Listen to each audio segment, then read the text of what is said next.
యేసు ప్రభు ఒక ప్రవక్త కాదు, ఆయన కేవలం మనిషి కాదు. దేవుడై ఉన్న యేసుక్రీస్తు ప్రభు శరీరధారిగా ఈ లోకానికి వచ్చారు అనే సత్యము మనందరం కూడా మన హృదయాల్లో పదిలపరుచుకోవాలి. ఇలాంటి విషయాలన్నీ కూడా తెలియచేస్తున్న దావీదుజనుడు ఆ కొలొస్సే అనే పట్టణంలో ఉన్న సంఘానికి మంచి మాటలు రాసుకుంటూ వచ్చాడు.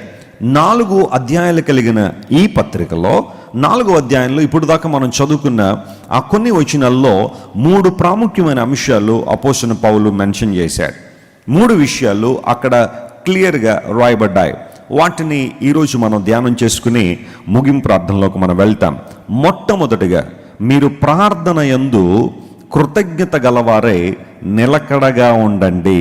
చెప్పండి, ప్రార్థన యందు ఎలా ఉండాలట? మనం నిలకడగా ఉండాలి. నిలకడగా ఉండడం, స్టెడ్ ఫాస్ట్ అనే పదం లేదా ఫర్మ్ అనే పదం ఎక్కువగా మనం ఎక్కడ వింటూ ఉంటామంటే హాస్పిటల్స్ దగ్గర నిలకడ అనే మాట కొంచెం ఎక్కువసార్లు వినబడుతూ ఉంటుంది. ఐసీయూలో పేషెంట్ ఉన్నారు కదండి, వారి ఆరోగ్యం ఎలా ఉందనంటే డాక్టర్లు అప్పుడప్పుడు చెబుతూ ఉంటారు, ఆరోగ్యం నిలకడగానే ఉంది, కంగారు పడకండి. అంటే ఆరోగ్యం క్షీణించట్లేదు అన్నమాట.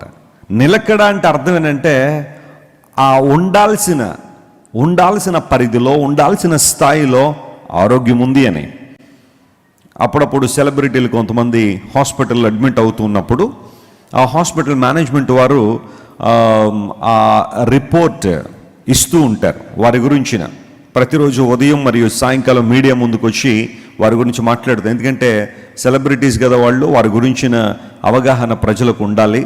వాళ్ళు ఏమవుతున్నారు ఎందుకంటే అందరికీ ఎక్స్ప్లెయిన్ చేయలేరు కాబట్టి వాళ్ళు మీడియా ముందుకు వచ్చేసి చెబుతూ ఉంటారు, రిపోర్ట్ ఇస్తూ ఉంటారు.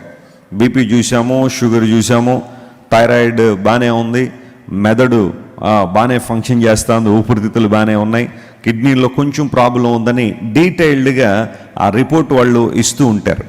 అలా ఇవ్వడం ద్వారా ప్రజలందరూ లోపల ఇలా ఉందన్నమాట, నిలకడగానే ఉందన్నమాట అని చెప్పి కొన్ని సందర్భాలు. అయితే కొంతమంది కేసుల్లో ఆరోగ్యం క్షీణించిపోయినా కానీ ఏం పర్లేదు ఇంకా బాగానే ఉన్నారన్నట్టుగా కవరప్ చేసి ఆ వెనకాల జరగాల్సిన పనులన్నీ అయిపోయిన తర్వాత రాత్రి నుండి ఆరోగ్యం అసలు బాగాలేదు, అసలు మాకు చాలా తీవ్రమైన మేము విచారపడుతున్నామని అప్పటికప్పుడు రిపోర్ట్లు మార్చేవాళ్ళు కూడా కొంతమంది ఉండొచ్చేమో. అది అందరూ అనుకుంటూ ఉంటారు, ఆ మాటలన్నీ కూడా అలా జరిగి ఉండొచ్చేమోనని. కొన్ని కేసులు గతించిన కొన్ని సంవత్సరాల్లో జరిగింది అదే. నెలలు హాస్పిటల్లో పెట్టేసి ఉంచారు, మనుషులు ఎవరు దగ్గరికి వెళ్ళడానికి ఉండదు.